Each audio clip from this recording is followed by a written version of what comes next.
Malware. What is the uses of malware? Hello everyone, so for today's video we're going to tackle about malware, its uses and different types of malware. So let's go. So what is the use of malware? But before we proceed to its uses, let us first identify what is malware. So what is malware? Malware is a software that is specifically designed to disrupt, damage, gain unauthorized access to computer systems. The uses of malware. So what is the uses of malware? Malware is a catch-all term for any kind of malicious software designed to harm or exploit any programmable device, services, and network. The purpose of malware is to intrude on a machine for a variety of reasons, from theft of financial details to sensitive corporate or personal information. Malware is best avoided. For even if it has no malicious purpose at present, it could still have so at point in the future. Different types of malware.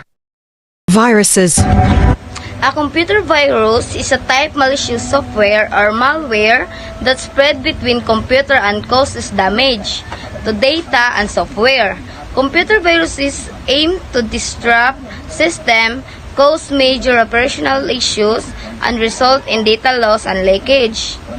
A key thing to know about computer virus is that they are designed to spread across program and systems.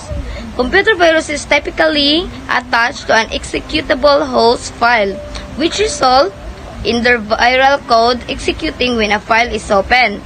The code then spreads from the document or software it is attached to via networks, drive, file sharing, programs, or infected email attachment. Trojan horses. A Trojan horse or Trojan is a type of malware that disguises itself as a legitimate code or software. Once inside the network, attackers are able to carry out any action that a legitimate use could perform, such as exporting files, modifying data, deleting files, or otherwise altering the content of the device. Trojan may be packaged in download for games, tools, apps, or even software patches. Many Trojan attacks also leverage social engineering tactics, as well as spoofing, phishing to prompt the desired action in the user. Next is worm. Is a type of malware that can copy itself and often spreads through our network by exploiting security vulnerabilities. Worms can modify and delete important files, introduce additional malware, or steal data directly. Best example of worm is the I Love You worm. Next is spyware. A malicious software or malware that is installed on a computing device without the end user's knowledge. Best example of spyware is Cool Web Search. And then spam. Spam is any kind of unwanted, unsolicited digital communication that gets sent into book. Often spam is sent via email, but it can also be distributed via text messages, phone calls, or social media. Spam is also known as spamming. So like example is Messenger. Na dito makita nimo ang spam kanang spam messages. Next, adware. Adware. Adware, often called advertising supported software by its developers. A software that generates revenue for its developer by automatically generating online advertisement in the user interface of the software or on a screen presented to the user during the installation process. Adware is a form of malware that hides on your device and serves your advertisement.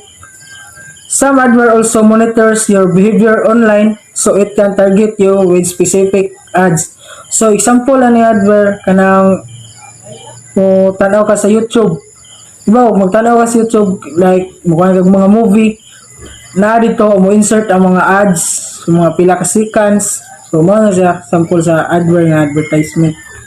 Ransomware. Ransomware.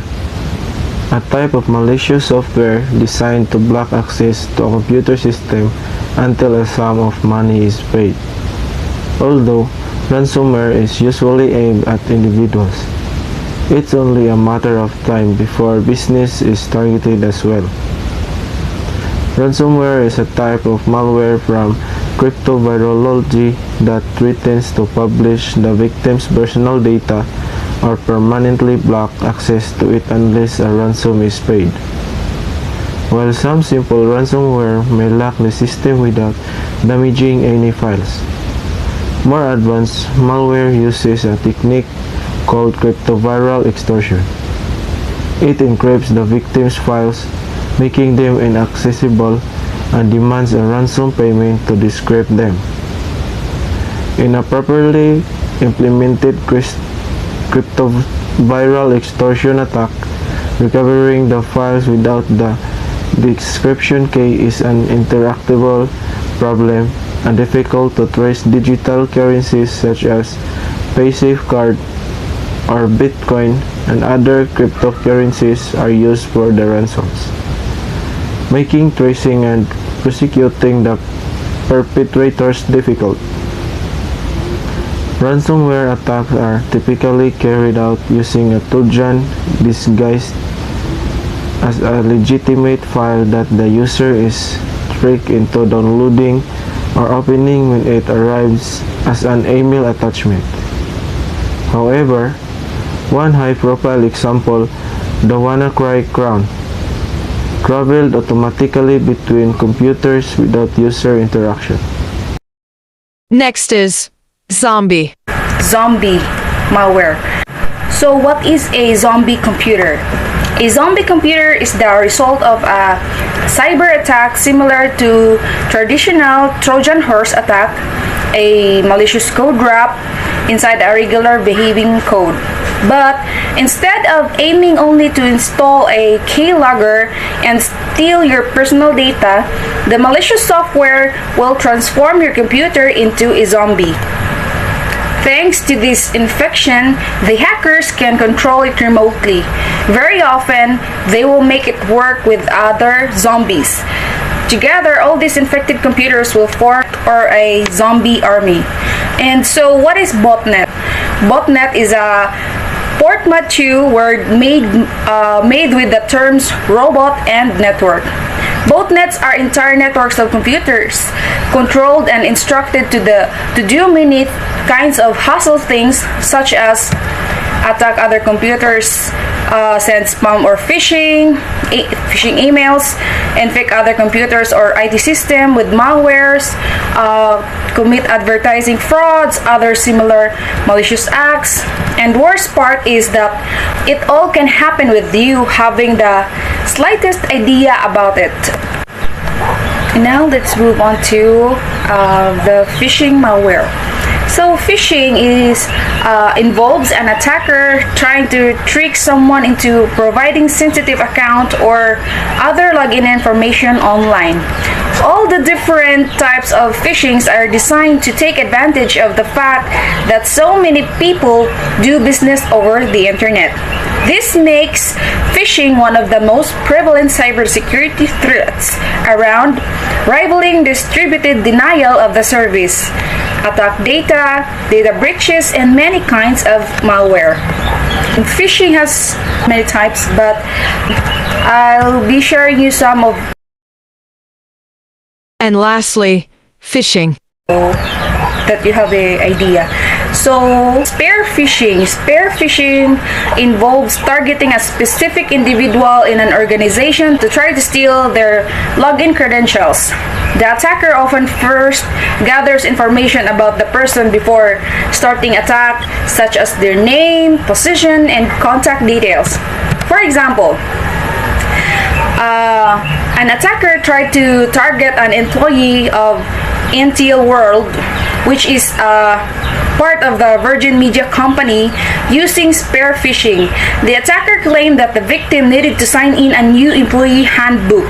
This was designed to lure them into clicking a link where they would have been asked to submit private information. And the other one is the email phishing. which is the very common one. Email phishing is an phishing scam. The attacker sends an email that looks like legitimate, designed to trick the recipient into entering information in a reply on a site that hacker can use to steal data. For example, hacker used LinkedIn to grab contact information from employees at that specific company and targeted them with an email phishing campaign. They got away with over 100 terabytes of data. And the last one of my examples is the deceptive phishing. So deceptive phishing uses technology to pretend they are with a real company to inform the target they are already experienced a cyber attack. The users then click on a malicious link infecting their computer. For example, users were sent emails that came from the address support, for example at apple.com, and had an Apple support in the sender information. The message claimed that the victim's Apple ID had been blocked. They were then prompted to validate their accounts by entering information the hacker would use to crack it. So that's all for now, and I hope you learned something about what I share, and God bless. That's all, and thank you for watching.